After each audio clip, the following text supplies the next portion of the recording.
Jangan pernah meremehkan larangan yang terdengar kuno, karena di baliknya seringkali tersimpan kebenaran yang lebih tua dari waktu itu sendiri.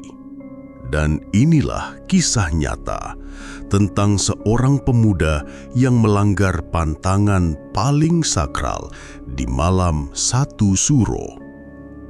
Halo para penikmat misteri, selamat datang kembali di Zona Gaib. Malam ini kita tidak akan bercerita tentang hantu di rumah kosong atau penampakan di jalanan sepi. Kita akan menyelami sebuah malam yang keramat, di mana tirai antara dunia kita dan dunia mereka menjadi setipis embun. Malam satu suro. Kisah ini bermula di sebuah desa terpencil yang bersandar di punggung Gunung Lawu. Desa itu seakan terisolasi dari ingar-bingar zaman. Tak ada sinyal ponsel yang stabil dan listrik pun masih seringkali padam menyapa malam. Di sanalah Saka, seorang mahasiswa dari kota besar, menjalani program kuliah kerja nyata bersama teman-temannya. Bagi Saka, desa itu adalah sebuah anomali yang menarik, sebuah kapsul waktu yang menyimpan tradisi yang menurut logikanya sudah lapuk dimakan usia. Saka adalah pemuda yang dibesarkan oleh sains dan logika. Baginya, semua hal harus bisa dijelaskan, termasuk adat istiadat yang begitu dijunjung tinggi oleh warga desa. Ia melihat para penduduk yang menyajikan sesajen di sudut-sudut rumah atau membakar kemenyan saat senja tiba, bukan dengan rasa takut, melainkan dengan rasa penasaran seorang peneliti. Semua itu ia catat dalam jurnalnya sebagai bagian dari studi antropologi amatirnya. Pusat dari semua tradisi di desa itu adalah seorang pria tua bernama Kironggo. Sosoknya kurus, namun sorot matanya tajam dan penuh wibawa. Setiap ucapannya adalah hukum tak tertulis bagi penduduk desa. Kironggo adalah penjaga adat, sesepuh yang menyimpan pengetahuan leluhur yang tak pernah dibukukan. Saka sering mengamatinya dari kejauhan, melihat bagaimana pria tua itu dihormati, bahkan nyaris ditakuti. Seminggu sebelum puncak acara KKN mereka berakhir, suasana desa mendadak berubah. Udara yang biasanya sejuk terasa lebih berat dan dingin. Canda tawa anak-anak di sore hari perlahan menghilang, digantikan dengan keheningan yang ganjil. Para penduduk lebih banyak berdiam di rumah. Toko-toko kelontong tutup lebih awal. Saka merasakan perubahan itu dengan jelas.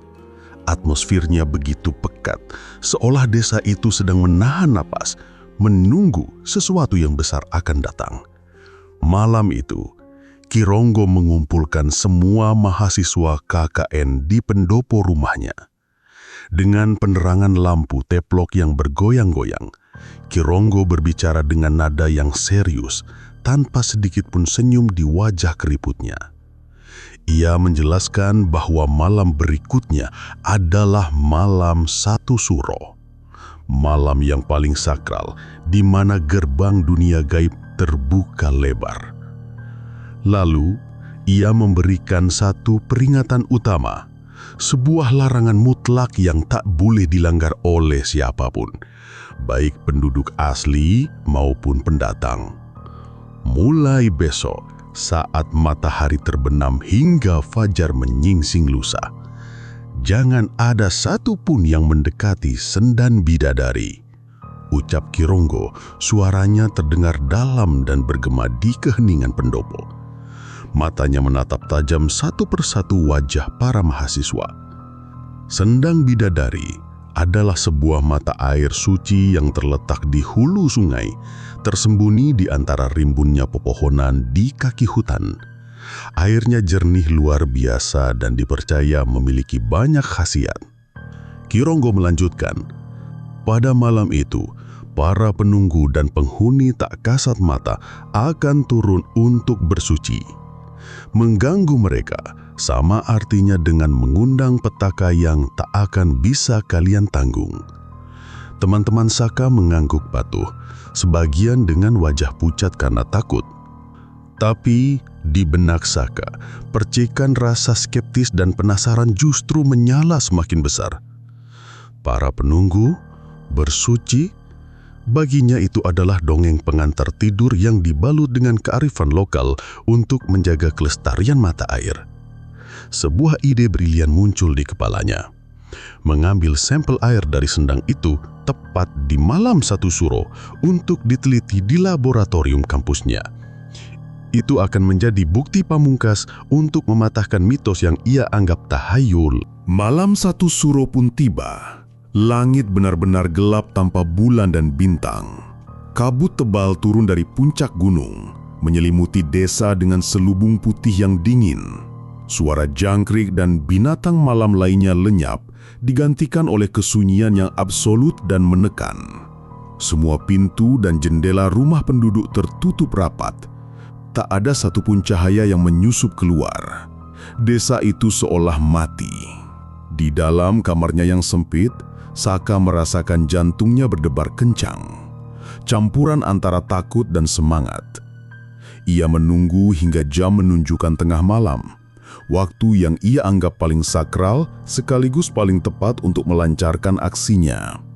Dengan berbekal senter kecil dan sebuah botol mineral kosong, ia membuka pintu kamarnya pelan-pelan, melangkah keluar menuju kegelapan yang menunggu. Ia tak sadar bahwa langkahnya malam itu bukan menuju sebuah mata air, melainkan menuju gerbang nerakanya sendiri. Perjalanan Saka menuju sendang bidadari terasa lebih jauh dari biasanya. Kabut tebal membatasi jarak pandang hanya beberapa meter ke depan. Cahaya senternya yang kecil tampak kesulitan menembus pekatnya selimut putih itu, menciptakan bayangan-bayangan aneh dari pepohonan dan bebatuan di sepanjang jalan setapak. Udara terasa dingin menusuk tulang, membawa aroma aneh campuran bunga Kamboja dan bau tanah basah yang anyir. Saka mencoba menenangkan dirinya. Ia menganggap semua ini hanyalah efek psikologis dari cerita Ki Ronggo. Suara desir angin yang aneh ia anggap hanya hembusan biasa. Ranting yang patah di kejauhan ia pikir hanya hewan liar. Namun semakin ia berjalan masuk ke arah hutan, semakin kuat perasaan bahwa ia tidak sendirian. Perasaan diawasi begitu nyata, seolah ada puluhan pasang mata yang mengikutinya dari balik kegelapan. Setelah berjalan hampir setengah jam dalam keheningan yang memekakkan telinga, ia akhirnya mendengar suara gemericik air. Suara itu menjadi petunjuk arahnya. Dengan hati-hati, ia menuruni lereng yang sedikit curam dan akhirnya tiba di tepi sendang bidadari. Pemandangan di hadapannya membuatnya tertegun sejenak. Sendang itu tampak berbeda dari biasanya. Airnya yang jernih memantulkan kegelapan langit seperti cermin hitam yang tak berdasar. Kabut tipis melayang-layang tepat di atas permukaan air, bergerak pelan seolah hidup.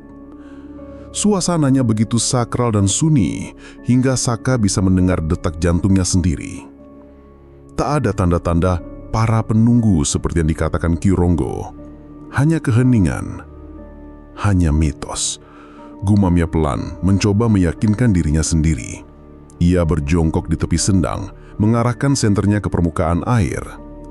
Cahaya itu menembus kejernihan air memperlihatkan dasar sendang yang dipenuhi bebatuan halus. Tanpa membuang waktu, ia membuka tutup botol mineral kosong yang dibawanya. Ia merogoh ke dalam tasnya, mengambil sebuah termometer kecil untuk mengukur suhu air sebagai bagian dari penelitiannya. Saat ujung termometer itu menyentuh permukaan air, sesuatu yang aneh terjadi. Air yang disentuh tidak menimbulkan riak seperti harusnya. Permukaannya tetap tenang sempurna, seolah termometer itu menembus lapisan minyak kental, bukan air. Saka mengerutkan kening. Ia menarik termometer itu dan mencobanya lagi. Hasilnya sama. Saat itulah ia mendengarnya. Sebuah suara. Jantung Saka serasa berhenti berdetak. Ia menarik tangannya dengan cepat. Senternya hampir jatuh ke dalam air. Ia menyorotkan cahaya ke seluruh permukaan sendang, mencari sumber suara itu. Tidak ada apa-apa, hanya air hitam yang tenang. Senandung itu pun berhenti. Rasa takut mulai menjalari tulang punggungnya. Logikanya mulai goyah. Mungkin ini hanya halusinasi pendengaran akibat kelelahan. Ia harus segera menyelesaikan tujuannya dan kembali. Dengan tangan yang sedikit gemetar, ia mencelupkan botol plastiknya ke dalam sendang. Begitu mulut botol menyentuh air, senandung itu terdengar lagi. Kali ini lebih jelas, lebih dekat, seolah dinyanyikan tepat di bawah permukaan air di mana botolnya berada. Dan kali ini, tidak hanya satu suara. Ada beberapa suara perempuan yang menyenandung bersamaan, menciptakan harmoni yang indah sekaligus mengerikan. Saka merasakan getaran aneh dari air yang masuk ke dalam botolnya. Air itu terasa lebih dingin dari biasanya. Sangat dingin hingga membuat tangannya ngilu. Ia buru-buru mengisi botol hingga penuh dan menariknya keluar. Saat ia menutup botol itu, semua suara senandung tiba-tiba berhenti. Keheningan yang absolut kembali menyelimuti sendang itu. Saka tak berani berlama-lama. Ia memasukkan botol berisi air keramat itu ke dalam tasnya, lalu bergegas bangkit untuk pergi. Namun, saat ia membalikkan badan, senternya tanpa sengaja menyorot ke seberang sendang. Di sana, di antara rimbunnya pohon bambu, ia melihatnya. Sesosok bayangan hitam yang sangat tinggi berdiri diam. Sosok itu tidak jelas bentuknya, hanya gumpalan kegelapan pekat yang lebih gelap dari malam itu sendiri. Sosok itu tidak bergerak, tidak bersuara, hanya berdiri di sana seolah menjadi saksi bisu atas pelanggaran yang baru saja ia lakukan. Saka tak sanggup berteriak, tenggorokannya tercekak. Tanpa berpikir panjang, ia memutar badan dan berlari sekuat tenaga, meninggalkan sendang bidadari dan sosok misterius di belakangnya. Ia berlari membabi buta, tidak peduli ranting yang mencakar wajahnya atau akar pohon yang membuatnya tersandung. Yang ada di pikirannya hanyalah kembali ke pondokan, kembali ke tempat yang terang. Ia tidak menyadari bahwa botol air di dalam tasnya mulai terasa sedikit lebih berat. Dan dari dalam botol itu tercium samar-samar bau anyir darah yang mulai menguar. Petaka itu kini telah ia bawa bersamanya. Nafas Saka terenggah-enggah saat dia membanting pintu pondokan di belakangnya. Jantungnya masih berdegup kencang seperti genderang perang. Ia menyadarkan punggungnya ke pintu, berusaha mengatur nafas sambil memejamkan mata. Bayangan hitam tinggi di seberang sendang dan senandung gaib dari dalam air terus berputar di kepalanya. Logikanya hancur berkeping-keping, digantikan oleh rasa takut murni yang belum pernah ia rasakan seumur hidupnya. Setelah beberapa saat, ia berhasil menenangkan diri. Ia meyakinkan dirinya bahwa semua itu hanyalah imajinasi liar yang dipicu oleh suasana dan cerita Kironggo. Ia melirik ke sekeliling pondokan. Teman-temannya sudah tertidur lelap di kamar masing-masing. Suasana begitu sunyi. Ia berjalan ke mejanya dan mengeluarkan botol air dari dalam tas. Ia meletakkannya di atas meja, tepat di bawah cahaya lampu redup. Air di dalamnya tampak biasa saja, jernih dan tenang. Bau anyir yang sempat tercium di dekat sendang tadi kini sudah tidak ada. Hanya perasaanku saja, bisiknya pada diri sendiri. Untuk membuktikan bahwa semuanya baik-baik saja, ia membuka tutup botol itu dan menempelkannya ke hidung. Tidak ada bau apa-apa, hanya aroma segar air pegunungan. Merasa sedikit lega, ia memutuskan untuk segera tidur. Malam itu terasa sangat panjang dan melelahkan. Ia meletakkan botol itu di meja samping tempat tidurnya, berencana untuk menyembunyikannya di tempat aman besok pagi. Namun, tidur tak kunjung datang. Setiap kali ia memejamkan mata, bayangan sosok hitam itu kembali muncul. Suara senandung itu kembali terngiang di telinganya. Udara di kamarnya terasa semakin dingin, padahal tidak ada jendela yang terbuka. Perasaan diawasi yang ia rasakan di hutan tadi kini hadir kembali dengan intensitas yang lebih kuat tepat di dalam kamarnya sendiri. Tepat saat jam dinding di ruang tengah berdentang 2 kali, menandakan pukul 2 dini hari, Saka mendengar suara itu lagi. Krik! Itu adalah suara tutup botol yang diletakkan di meja sampingnya. Sangat pelan, seolah ada yang membukanya dengan sangat hati-hati. Saka langsung membuka matanya. Ia menahan napas, telinganya menajam, mencoba mendengarkan lagi. Hening. Mungkin ia salah dengar. Ia memberanikan diri menoleh ke arah meja. Botol itu masih berdiri di sana dengan tutup yang terpasang rapat. Saka menghela napas lega. Tapi kemudian ia mendengar suara lain. Suara tetesan air. Tetes, tetes, tetes. Suara itu berasal dari arah meja. Dengan jantung yang kembali berdebar, Saka mengambil senter ponselnya dan mengarahkannya ke meja. Cahayanya yang terang memperlihatkan sesuatu yang membuat darahnya seakan membeku. Botol itu masih tertutup rapat, tetapi permukaannya basah. Air merembas keluar menembus plastik, membentuk genangan kecil di permukaan meja kayu. Dan dari genangan itu, air menetes satu persatu ke lantai papan. Setiap tetesan tidak menghasilkan suara tes yang wajar, melainkan suara tetes yang berat dan menggema di keheningan kamar. Saka terpaku di tempat tidurnya, tak mampu bergerak. Matanya terpaku pada genangan air di meja.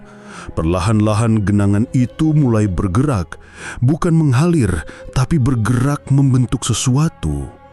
Seperti tinta hitam yang menyebar di atas kertas, genangan air itu membentuk sebuah pola. Pola telapak tangan. Telapak tangan yang kecil dan kurus, seperti milik seorang wanita. Ketakutan Saka mencapai puncaknya. Ia ingin berteriak memanggil teman-temannya, tapi suaranya seakan hilang di tenggorokan. Lalu dari sudut kamarnya yang paling gelap, di dekat lemari pakaian, ia mendengar suara itu.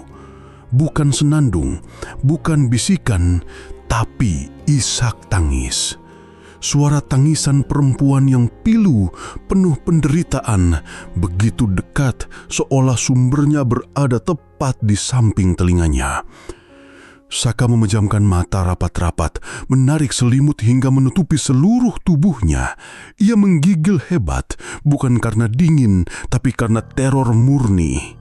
Ia bisa merasakan kehadiran itu di dalam kamarnya. Tamu tak diundang yang ia bawa pulang dari sendang bidadari kini telah menampakkan diri, meski belum dalam wujud yang sempurna. Ia terus mendengar suara tetesan air dan isak tangis itu silih berganti sepanjang sisa malam. Ia tidak berani membuka mata sedikit pun sampai cahaya fajar pertama mulai menyelinap masuk melalui celah jendela. Ketika pagi akhirnya tiba dan suara-suara itu lenyap, Saka memberanikan diri membuka selimutnya. Ia melihat ke arah meja. Genangan air itu sudah tidak ada. Lantai di bawahnya pun kering sempurna, seolah tidak pernah terjadi apa-apa. Botol air itu masih berdiri di sana, tampak normal. Hanya ada satu hal yang berbeda. Di permukaan meja kayu yang kering, kini terukir dengan jelas jejak sebuah telapak tangan kecil yang menghitam, seolah terbakar. Sebuah tanda permanen dari tamunya semalam. Saka tidak tidur sama sekali. Lingkaran hitam di bawah matanya menjadi saksi bisu malam penuh teror yang baru saja ia lewati. Pikirannya kacau. Sebagian dari dirinya ingin berteriak, mengakui kesalahannya, dan membuang botol terkutuk itu sejauh mungkin. Tapi sebagian lagi, sisa-sisa dari egonya yang rasional masih menolaknya. Ia takut ditertawakan oleh teman-temannya dan lebih takut lagi menghadapi kemarahan Ki Ronggo. Ia menyembunyikan botol air itu di bagian paling bawah ranselnya, di antara tumpukan baju kotor. Lalu ia mencoba menutupi jejak telapak tangan yang menghitam di meja dengan tumpukan buku.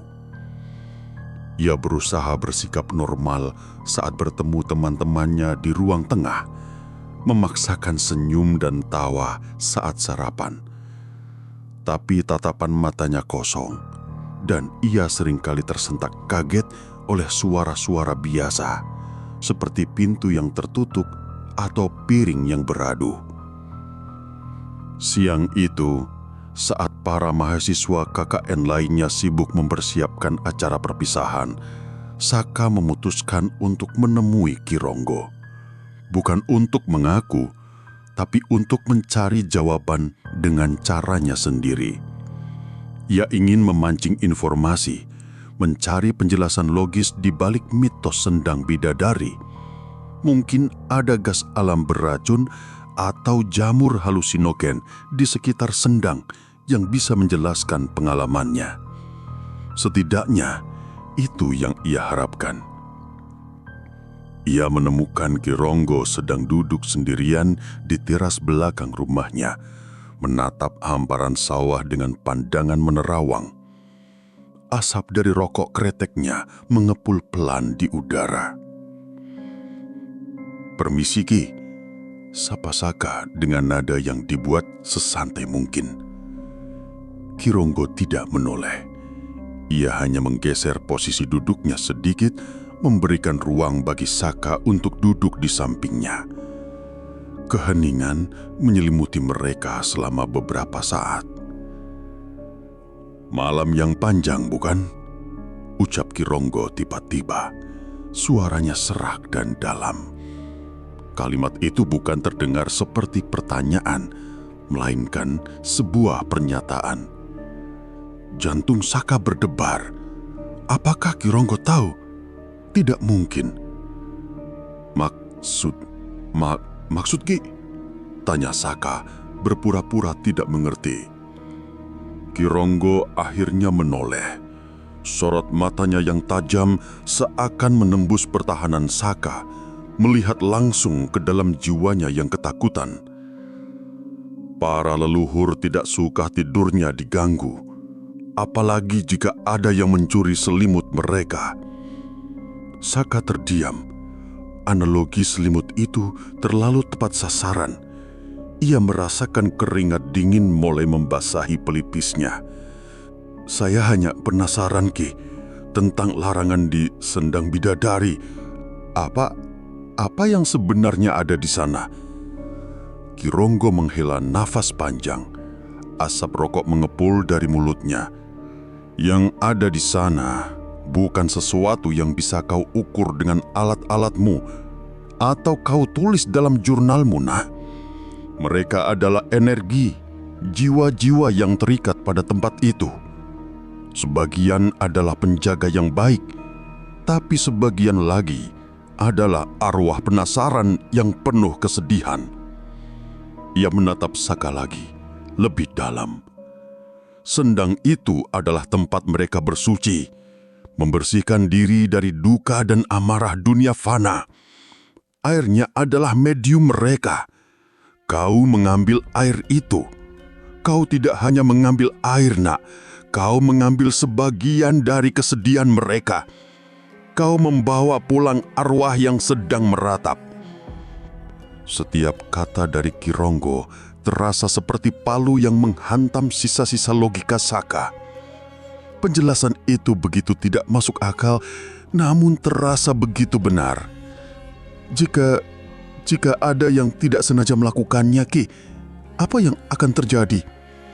Tanya Saka, suaranya kini nyaris berbisik. Ki Ronggo terdiam sejenak. Ia mematikan rokok kreteknya di asbak bambu. Awalnya, ia hanya akan mengikutimu, menangis di sudut kamarmu, menampakkan jejaknya melalui air yang kau curi. Ia akan mencoba berkomunikasi, meminta agar dikembalikan ke tempatnya. Saka menelan ludah. Itu persis seperti yang ia alami semalam. Tapi, lanjut Kironggo dan nadanya berubah menjadi lebih gelap dan serius.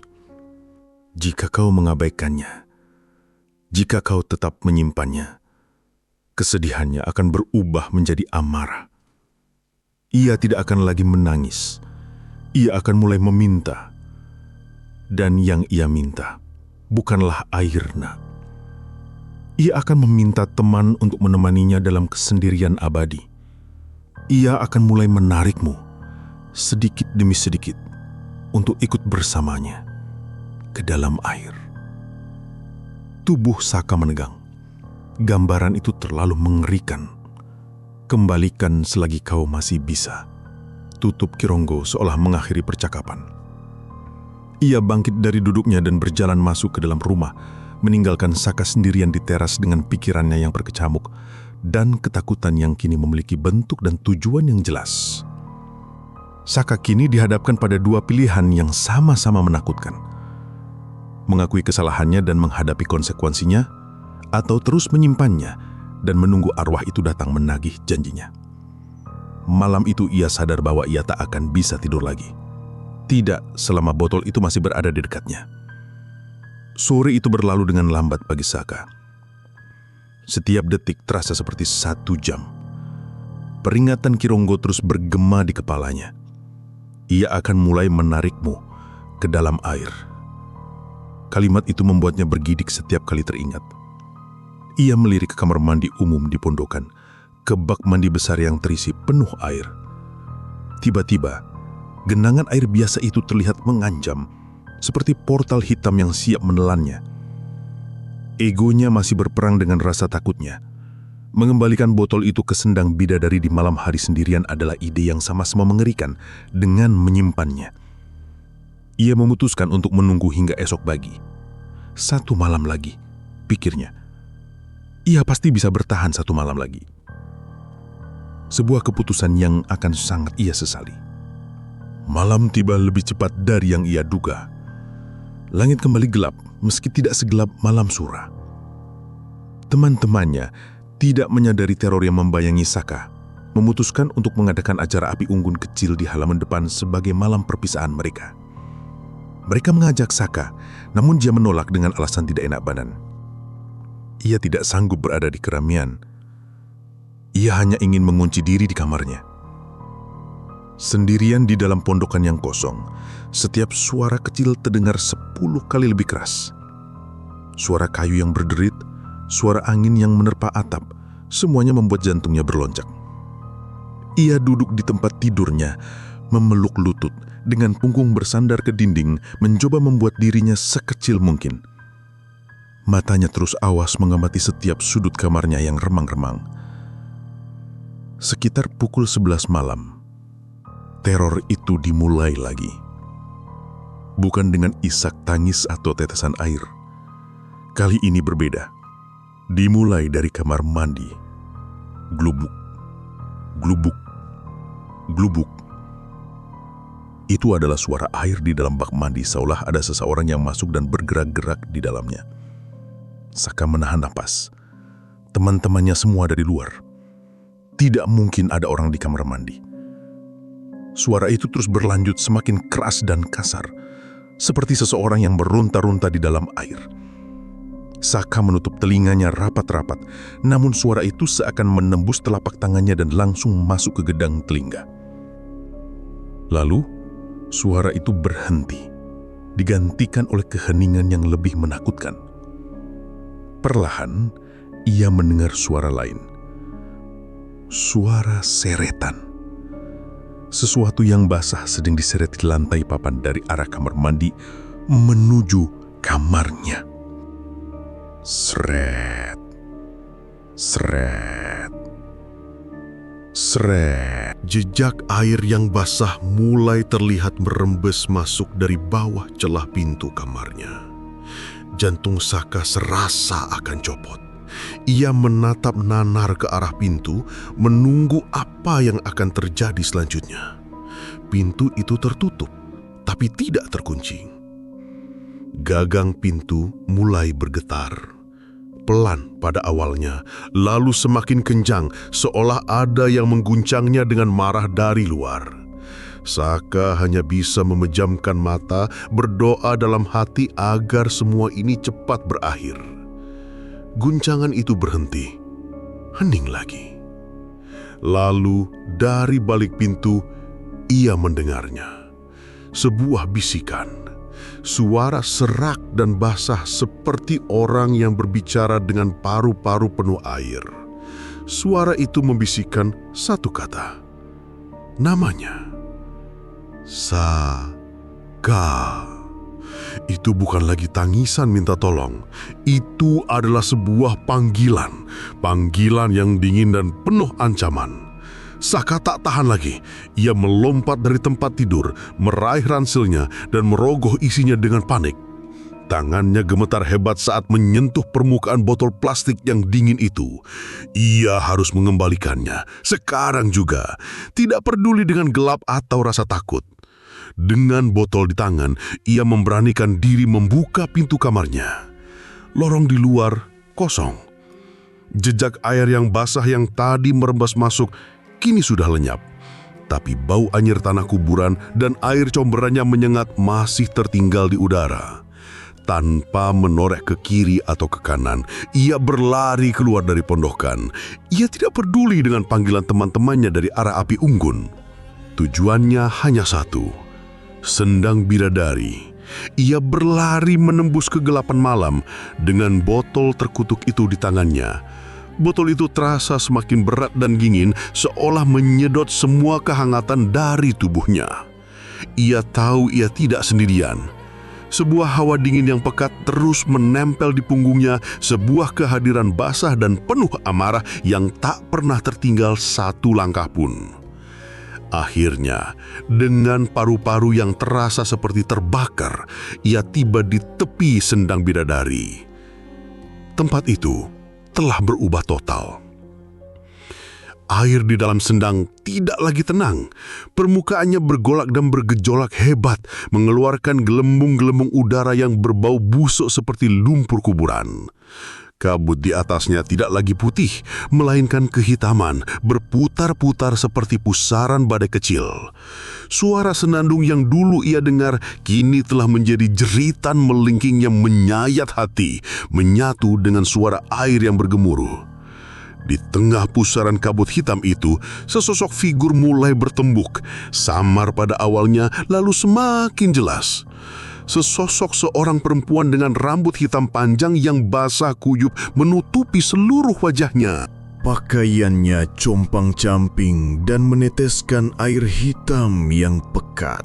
Sosok itu tidak berdiri di atas tanah, melainkan melayang perlahan di atas permukaan air yang bergolak. Saka gemetar tak terkendali. Ia mengangkat botol itu, hendak melemparkannya ke dalam sendang. Tapi lengannya kaku, seolah dibekukan oleh kekuatan tak terlihat. Ia tidak bisa menggerakkannya. Sosok itu mengangkat tangannya yang pucat. Rambut basah yang menutupi wajahnya tersibak sedikit, memperlihatkan bukan wajah, melainkan sebuah kekosongan hitam yang menarik semua cahaya di sekitarnya. Jeritan melengking itu berhenti, digantikan oleh bisikan yang menggema dari kekosongan itu. Kemarilah, temani aku. Air di dalam sendang seakan merespons panggilan itu. Beberapa sulur air, gelap dan berbentuk seperti tentakel, melesat keluar dari sendang dan melilit pergelangan kaki Saka. Tarikannya begitu kuat, membuatnya langsung jatuh tersungkur di tanah yang basah. Ia diseret, meter demi meter menuju tepi sendang yang bergejolak. "Tidak, lepaskan aku!" teriak Saka, suaranya pecah oleh tangis dan ketakutan.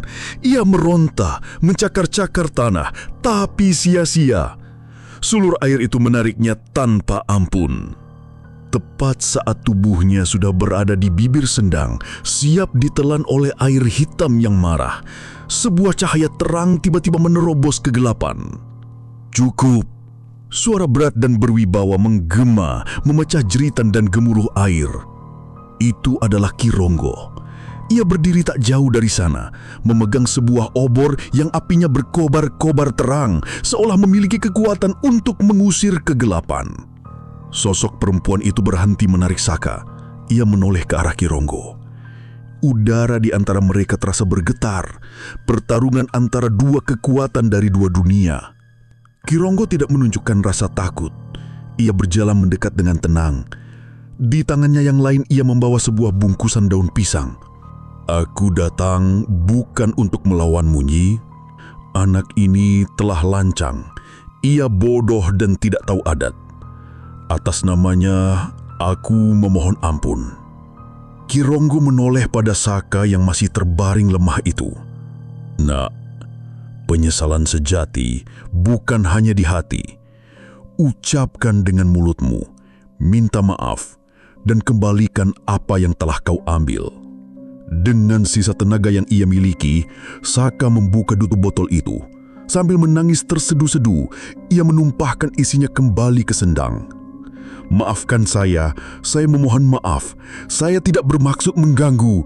Kembalilah dengan tenang, maafkan saya. Saat tetes terakhir air itu menyentuh permukaan sendang, keajaiban terjadi. Gemuruh air perlahan mereda. Golak di permukaannya mulai tenang. Sosok perempuan itu menatap Saka sekali lagi. Kekosongan di wajahnya perlahan memudar, dan untuk sesaat Saka melihat wajah seorang wanita cantik yang penuh dengan kesedihan yang mendalam, sebelum akhirnya lenyap sepenuhnya bersama kabut hitam. Sulur air di kaki Saka melemas dan kembali menjadi air biasa. Sendang bidadari kembali tenang, seolah tidak pernah terjadi apa-apa. Ki Ronggo membantu Saka berdiri. Tubuh pemuda itu lemas tak berdaya. Dalam perjalanan kembali ke desa, Ki Ronggo akhirnya bercerita bahwa penunggu sendang itu adalah arwah seorang putri dari masa lalu yang kehilangan anaknya dan menenggelamkan diri karena duka. Malam satu suro adalah waktu baginya untuk meratapi kesendiriannya dengan tenang. Saka tidak hanya mencuri airnya, tapi ia mencuri momen kedamaian arwah yang tersiksa itu. Seminggu kemudian, program KKN selesai. Saka dan teman-temannya kembali ke kota. Tapi, Saka yang kembali bukanlah Saka yang sama. Saat ia datang, ia menjadi pendiam dan penakut. Ia tidak pernah lagi meremehkan cerita-cerita orang tua. Dan satu lagi, ia pulang membawa sebuah oleh-oleh abadi dari desa itu. Sebuah fobia. Ia menjadi sangat takut pada air. Ia tidak bisa lagi berenang. Melihat bak mandi yang penuh air membuatnya panik. Bahkan suara tetesan air dari keran yang bocor bisa membuatnya berkeringat dingin sepanjang malam. Sebuah pengingat permanen akan harga yang harus ia bayar untuk sebuah kelancangan di malam yang sakral. Beberapa pintu memang sebaiknya tidak pernah diketuk. Beberapa aturan kuno ada bukan untuk dilanggar, melainkan untuk melindungi kita dari hal-hal yang tidak kita pahami. Logika memang bisa menjelaskan banyak hal di dunia ini, tapi ia tak berdaya di hadapan duka dan amarah dari dunia lain. Terima kasih telah menemani kami di Zona Gaib. Selalu ingat, berjalanlah dengan hormat, karena kita tidak pernah tahu siapa atau apa yang berjalan di samping kita. Sampai jumpa di kisah mencekam berikutnya.